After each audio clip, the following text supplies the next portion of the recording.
Fix कर जाए। आइए दोस्तों, आप सबके बीच में बहुत प्यारा सा अवधि नाच गीत सुनाने जा रहे हैं और सभी बहनों के साथ में आप लोग सुनिएगा। हम लोग अवधि कलाकार हैं, साथ में खुशबू रानी है और सुनिएगा अपना प्यार दुलार से। मंजू दीदी हम लोग अवधि कलाकार हैं। अवधि है, अवधि है, अवधि की जय हो। चलो शुरू करें।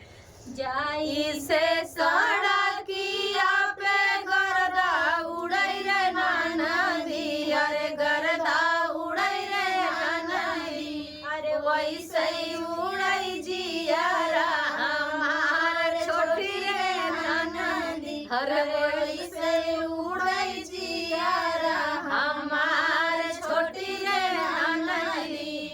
यही रे कसुरिया तोहर भैया के पवती ननदी, अरे भैया के पवती रे ननदी, अरे जौनपुर में देती बनवाई छोटी रे ननदी, अरे जौनपुर में देती बनवाई छोटी रे ननदी।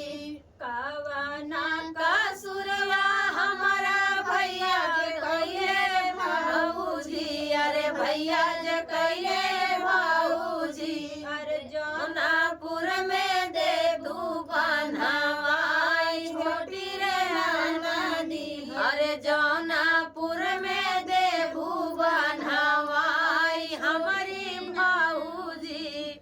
नाकी के नाथुनिया हमारा भैया, नाकी के नाथुनिया हमारा भैया बेचले ननदी, अरे भैया बेचले ननदी, अरे ओही राती देबै बनवाई छोटी रे ननदी, अरे ओही खातिर देबै बनवाई छोटी रे ननदी।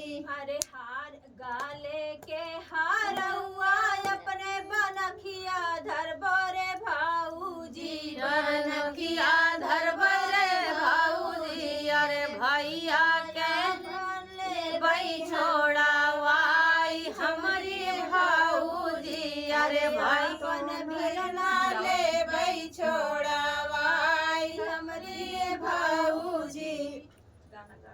और आइए आप लोग सुनिएगा अपना प्यार दुलार से। का तू हम लोगन गाना गई